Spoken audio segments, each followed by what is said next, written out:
Thank you very much, Thea, for the kind introduction. It's truly an honor and a privilege to be before you today. I thank AAC&U, especially Susan Hayers, for inviting me to share my thoughts with you. Let me start by telling you a little bit about myself to set the context for this talk. I emigrated from my native country of Iran 40 years ago in search of my American dream.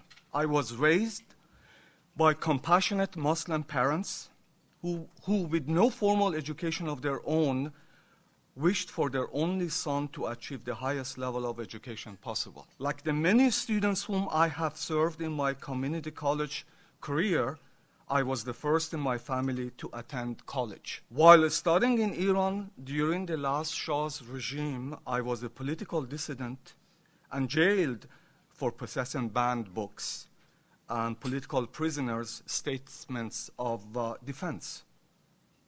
A good number of them were being advocated for by Amnesty International at that time. So I made a pledge that one day I would join Amnesty and advocate for human rights globally. That opportunity materialized last summer when I got elected as the vice chair of Amnesty International USA. Educating students for responsible global citizenship and advocating for human, civil, and economic rights anywhere are my enduring passions. Now to my talk.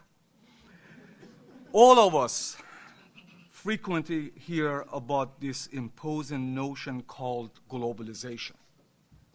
What is it? How is it impacting our world, our nation, our communities? What is its relevance to the work that we do in educating students? What new purpose of education is needed to prepare students for our increasingly globalized world? How do we help our students make sense of this hyper-complex world beyond our campuses? What do I mean by doing globalization at home? And finally, why is this urgently needed? Before I answer, I must say that AAC&U has been the leader in tackling these questions, and I have benefited greatly from its resources, its meetings, and I should add, its grants. Now, what is globalization? The best author on the topic for me has been the political journalist William Grider, who as early as 1997, in his book, One World, Ready or Not, saw the world historical transformation happening. As you can see from the slide, he said, driven by the logic of modern global capitalism and revolutionary technologies, globalization is a wondrous, free-running process that is reordering the world as it transforms the lives and economic prospects of workers, corporations, and nations. The dynamics of the emergent global economy is producing multiplicity of opportunities and dangers for diverse peoples and nations, rich and poor alike. The essence of what is now forming is an economic system of interdependence, designed to ignore the prerogatives of nations, even the most powerful ones. People are trying to cope with the great social transformations visible across many societies. For Grider, the new convergence is creating one world, whether we are ready or not. But who has been pushing this process of globalization? Grider says that the global corporations are collectively the muscle and brains of this new system, the engineers who are designing the brilliant networks of new relationships. It is their success at globalization that has inevitably weakened labor and degraded the control of governments. And the most influential player of this economic revolution has been finance capital. Its principles are transparent and pure, maximizing the return on capital without regard to national identity or political or social consequences. How is globalization impacting us? The period of a strong global economic growth during the past 3 decades of globalization has led to the rise of incredible inequality, which has now become our national hot topic. Chrystia Freeland, in her 2012 book, Plutocrats, The Rise of New Global Super-Rich and the Fall of Everyone Else, shows how this global elite emerged. As the plutocrats have been getting richer and more powerful, we have taxed them and regulated them less. And the rules of the game, like the first Gilded Age, favor those who are winning it. The 20th century was the century of inclusion because the business elite, particularly the Americans, understood that they could prosper only if the middle class prospered too. Therefore, there was an implicit social contract during the Cold War. For the plutocrats, globalization has reduced this incentive because they can now sell to anywhere. Moreover, Freeland says, as the economic gap between plutocrats and everyone else becomes a chasm, they are coming to inhabit their own global gated community. The same global forces that are enriching and empowering the 1% super rich have put Western workers in direct competition with low-paid workers in developing countries and have had a punishing impact on the middle class. These global forces will also have a profound impact on the future of our students as they enter the workforce. So, given this brief narrative of globalization, how can we help our students make sense of it and prepare for a productive future in it? As Grider argues, we need a new global consciousness that accepts humanity is now a shared enterprise and accepts that, ready or not, we are all in this together. It sets aside reflexive national loyalties and accepts that national interests must now find expression in the far more complex context of the collective global interest. Benjamin Barber similarly argues that the citizen is the person who acknowledges and recognizes his or her interdependence in a neighborhood, a town, a state, in a nation, and today in the world. For Barber, interdependence is another word for citizenship. This new global humanism, call it global citizenship, believes that human dignity is indivisible in our highly interdependent world.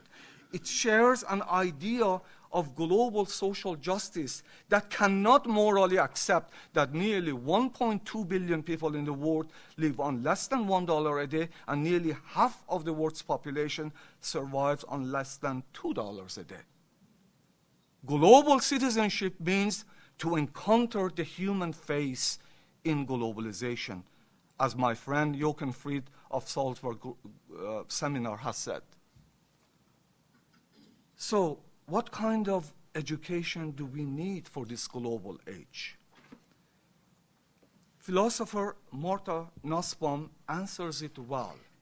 An education based on the idea of an inclusive global citizenship and on the possibilities of the compassionate imagination has the potential to transcend divisions created by distance, cultural difference, and mistrust. Developing this ideal further and thinking about how to modify it in the light of our times is one of the most exciting and urgent tasks we can undertake as educators. For Nussbaum, to educate for global citizenship is to cultivate humanity. Her thoughtful framework advocates for an engaged, multicultural education infused with human development and puts particular value on the humanities to achieve this goal. She suggests three crucial capacities that must be nurtured to produce responsible, globally minded citizenry in a pluralistic democracy. They are critical thinking, the bridging and understanding of cultures and religions, and the ability to learn to imagine the situations of others and to sympathize actively with them. Cultivating compassion in our students with its attendant virtues of curiosity and empathy is key. Journalist Krista Tippett calls compassion a spiritual technology, which is equally at home in the secular as in the religious. Referencing Albert Einstein, Tippett says that the future of humanity needs this technology as much as all the others that have now hyper-connected us. Can you imagine our technologically savvy students digging this spiritual technology of compassion as much as they dig their smartphones and social networking sites? We can educate for inclusive global citizenship by doing globalization at home, though study abroad would be nice. Globalization at home becomes more of an imperative as our nation undergoes a diversity explosion in the coming decades and becomes a more globalized, multiracial country with no racial majority and rapid growth of new minorities, as you can see from the graph. Our campuses will similarly become more diverse.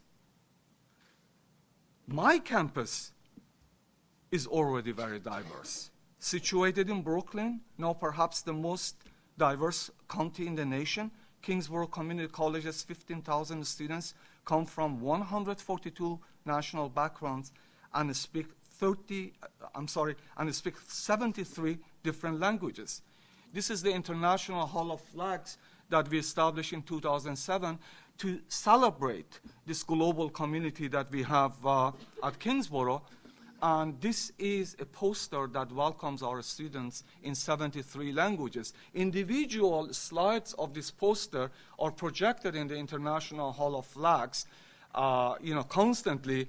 And the people that you see in this poster are the faculty, staff, and administrators of Kingsborough doing the poses of welcome in this poster.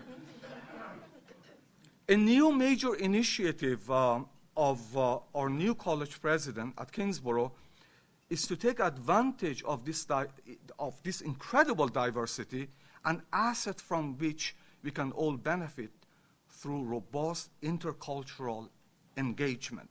He has charged me to lead a task force of students, faculty, staff, administrators, as well as community members to create a multicultural center where our various global and intercultural curricular and co-curricular programs and activities are cohered, supported, and expanded.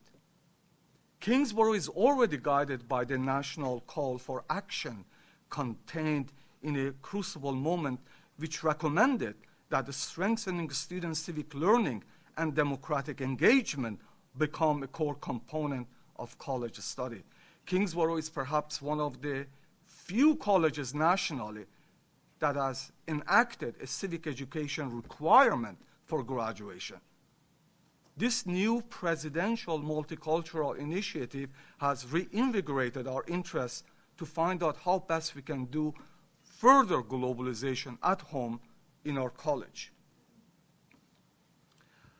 I personally believe an important component of globalization at home should be interreligious understanding and engagement, especially in our country, which is the world's most religiously diverse nation. The horrific terrorist acts by the jihadists in France a few weeks ago have made this interreligious understanding, dare I say, a national and global imperative. Almost 1/4 of the world population are Muslim, with more than 1.7 billion followers, second in size to 2.2 billion Christians. In many Muslim majority countries, the majority of the population is young, almost 60% under age of 30. The size of American Muslim population is estimated at 3 to 6 million people. Enormous ethnic, racial, and theological diversity is found within the Muslim population in the US and among Muslims globally. The map that you are seeing shows the Muslim majority countries from West Africa to Sub-Saharan Africa all the way to Southeast Asia. Experts pretty much agree that jihadism, the violent extremist interpretation of Islam, at best represents 0.1% of Muslims. So, how do we engage the remaining 99.9% locally and globally and avoid the populist and destructive calls in some quarters here and abroad for war on Islam or clash of civilizations? I find that the Pluralism Project at Harvard University under Diana Eck provides an excellent paradigm. It has been a guide to us at Kingsborough as we continue our Bridging Cultures project, originally funded by AAC&U, and will guide our new intercultural initiative. Eck nicely distinguishes between diversity and pluralism. Celebrating diversity is not enough. Mere diversity without real encounter and relationship will yield increasing tensions in our societies, she says. It is only when we energetically engage our cultural and religious diversity in the creation of a common society that a workable pluralism can be achieved. It is pluralism that we should seek. And as she says, the dynamic of pluralism is one of meeting, exchange, and two-way traffic. Pluralism is not just tolerance, but the active seeking of understanding across lines of difference. Pluralism does not require us to leave our identities and our commitments behind, for pluralism is the encounter of commitments. It means holding our deepest differences, even our religious differences, not in isolation, but in relationship to one another. This kind of pluralism, which is also advanced by Ibu Patel and his interfaith core, is more important than ever.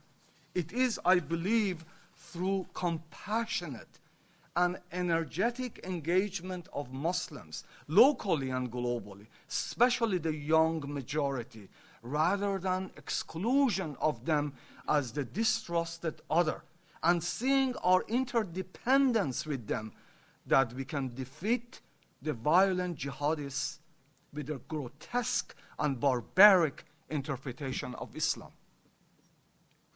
In the aftermath of the Paris terrorist attacks, many commentators have compared and contrasted the place of American Muslims with Muslims in Europe.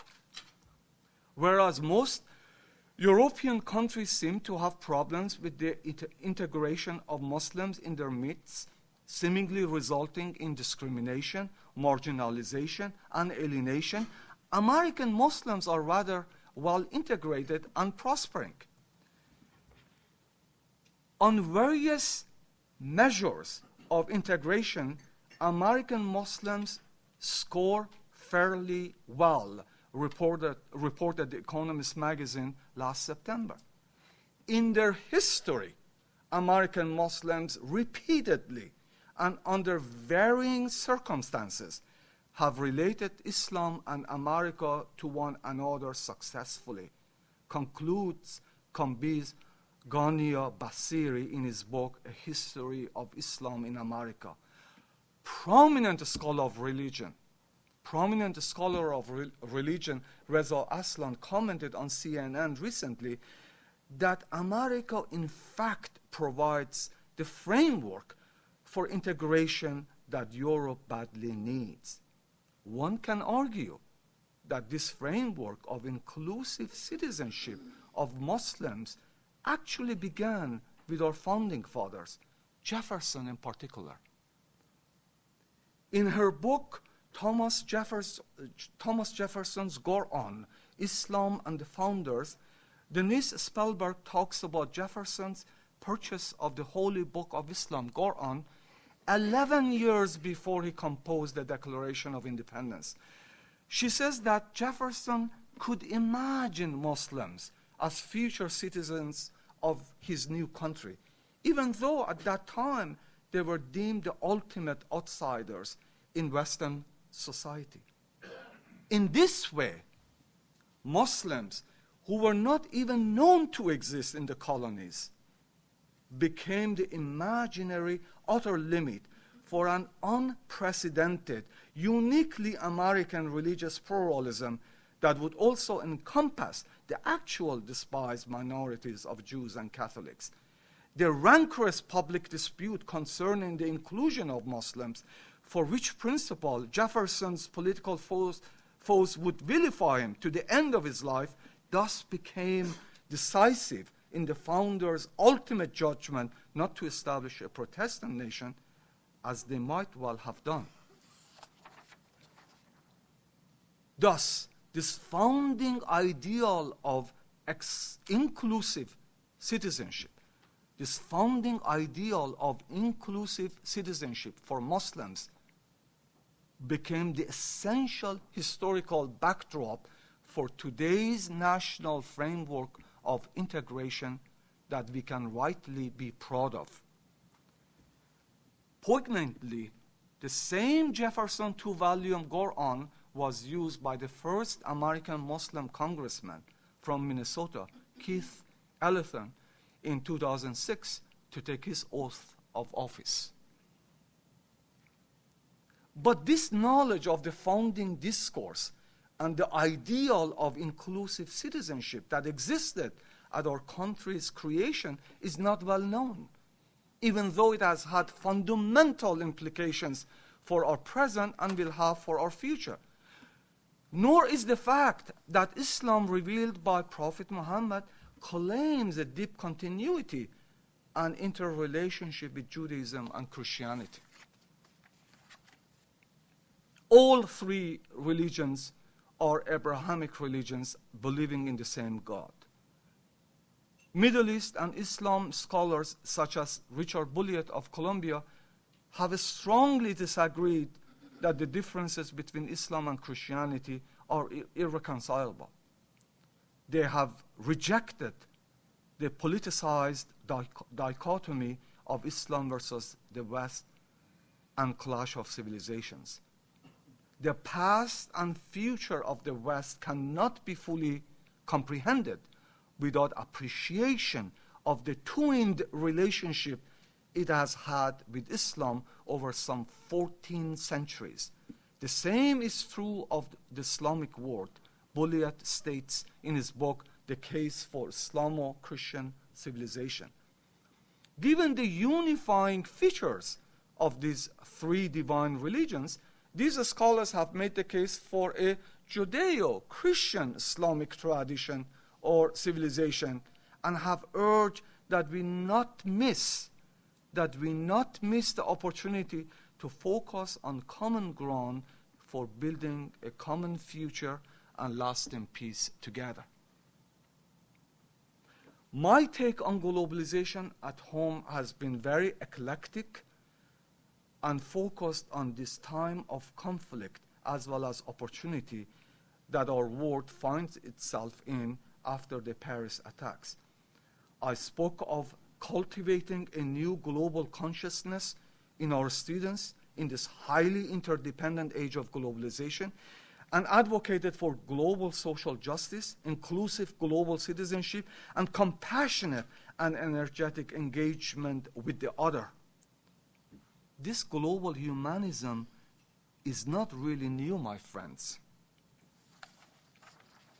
The great Persian poet Sadi in the 13th century wrote this poem, which is inscribed on the entrance of the main United Nations building. This is in Persian Farsi, and this is the English translation.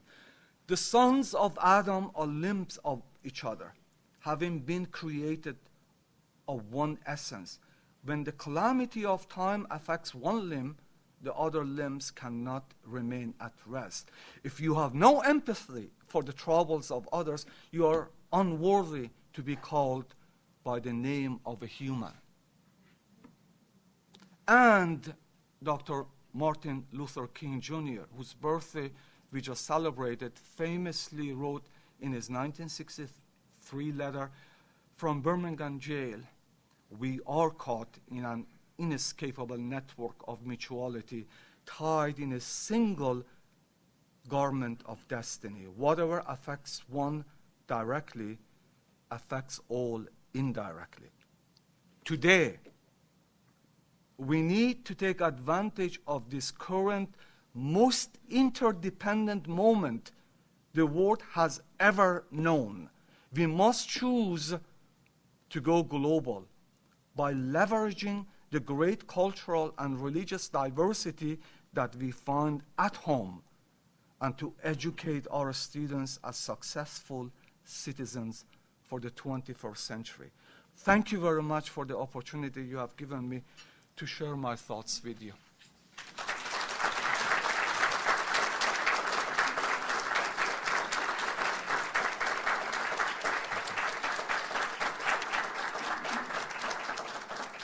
We have time for a few questions, so I've asked Reza to stay up there on the podium.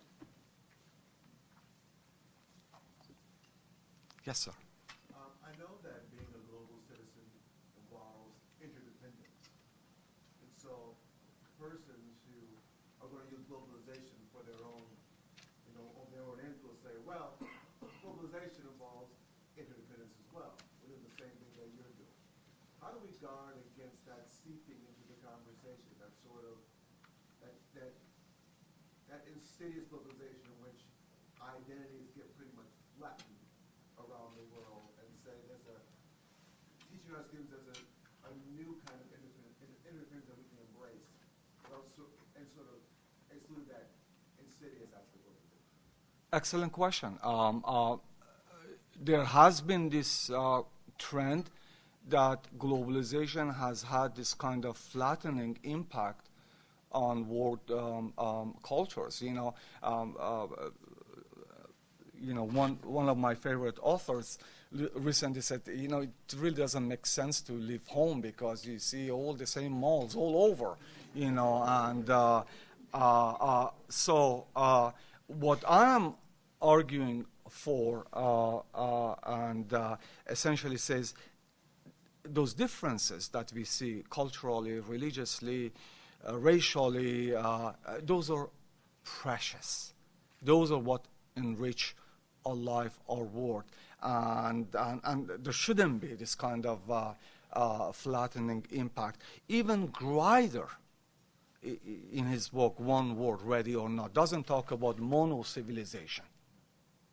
Okay, he talks about interdependence. The good authors on globalization talk about pretty much creating a kind of democratic, sustainable, humane globalization that values those diversities.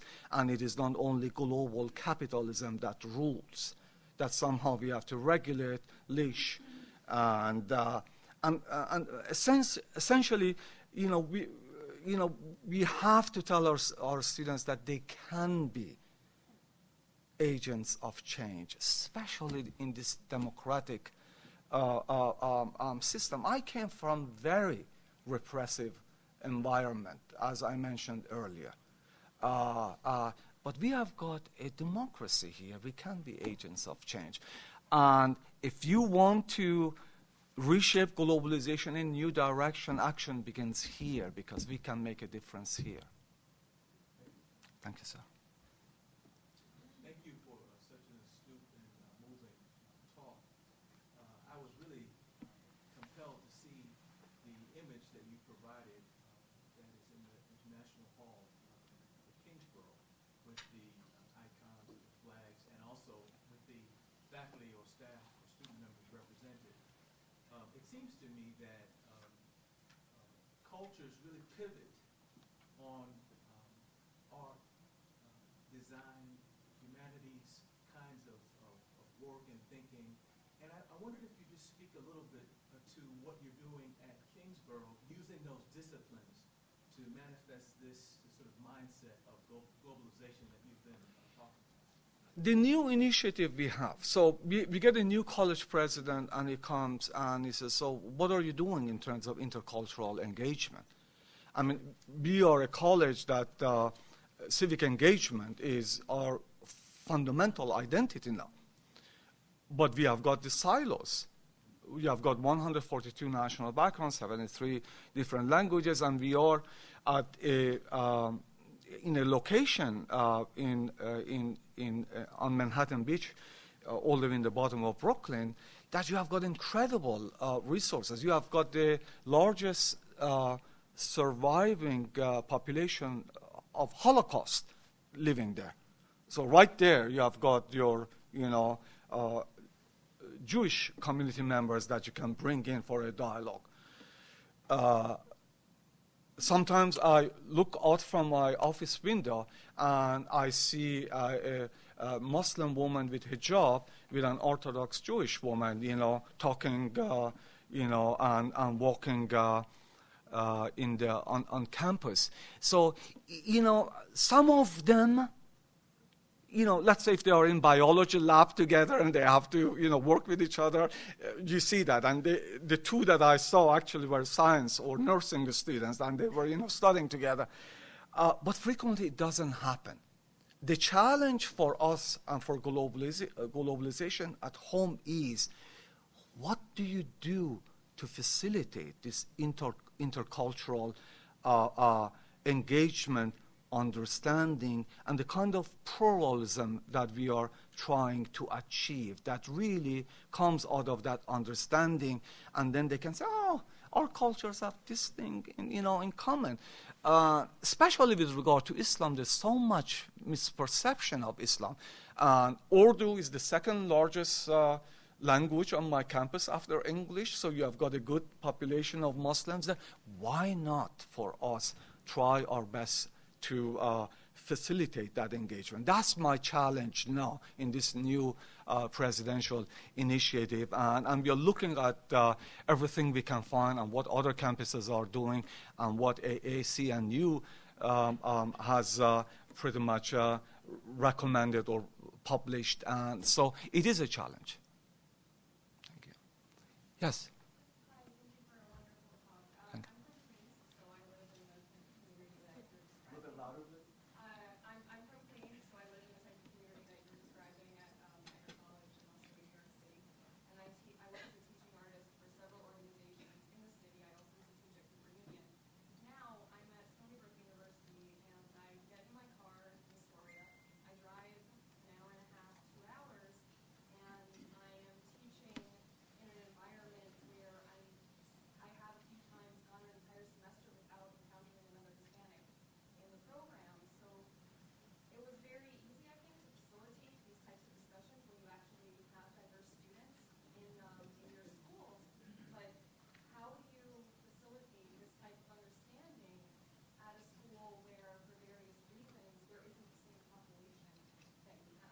You do a study abroad at home. I just helped a group of students, I believe from Ohio, that were coming here to Sunset Park, Brooklyn, to engage with the Hispanic community. at the last minute, their arrangements for their, home residence didn't work, and we had to help them, to find a home. But essentially, they were coming because they were from a part of Ohio that there wasn't that much of cultural diversity, and they were brought here by their college professors to pretty much, immerse in diversity that is Brooklyn, and to also make a difference, do some immigration advocacy there. So I would say that. So if you don't have it there, enlightened leadership would say, well, let's take them for something in New York City, or go to that part of Queens. What is number 7 train that passes the international? It's like one nationality and culture after another. By the way, Brooklyn is now more diverse than Queens. Yeah, it surpassed in 2012. We are more. I thought that was the question she was going to ask, but I have the evidence here. Yeah, but Brooklyn surpassed. We are hot.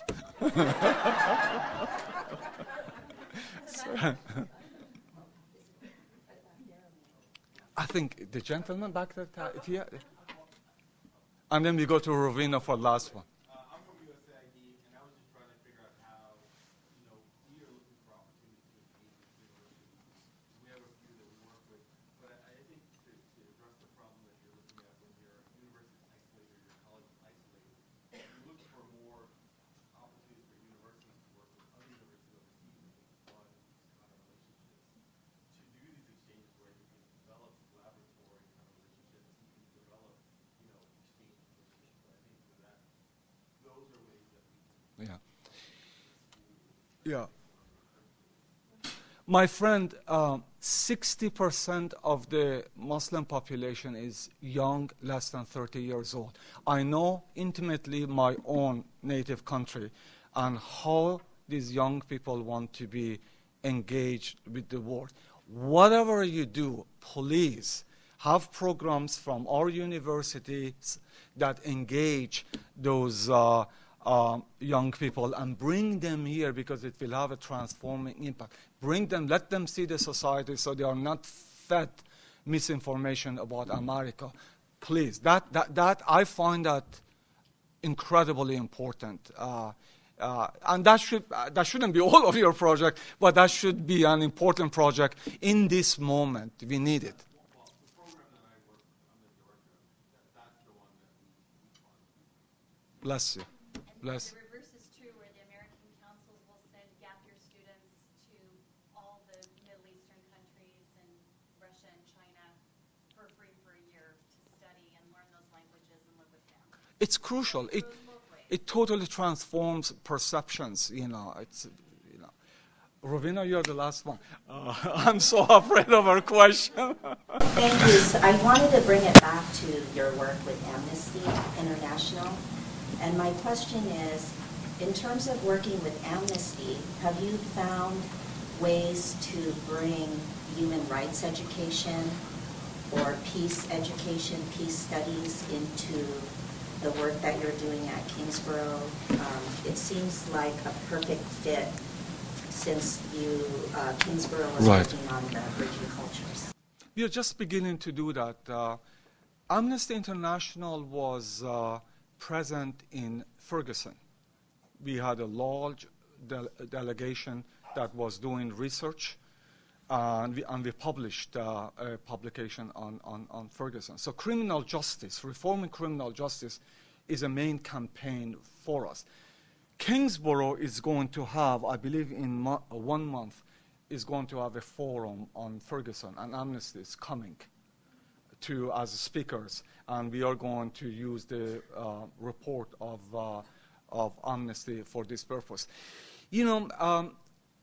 Many years ago, Amnesty had better ties with educational institutions. They had Toolkit. They had the publication, which was Telling Truth to Power. Somehow that declined, and membership declined. Now, one of the reasons that I ran for Amnesty was to reconnect them to the young base, to the millennials, and because I think there's so much good work that they do that we can share with educational institutions. So I, welcome any contact by you if you want Amnesty to come to your campus to talk, or if there are any particular publications you want, or anything I can do. Even if I can come and talk, please, let me know.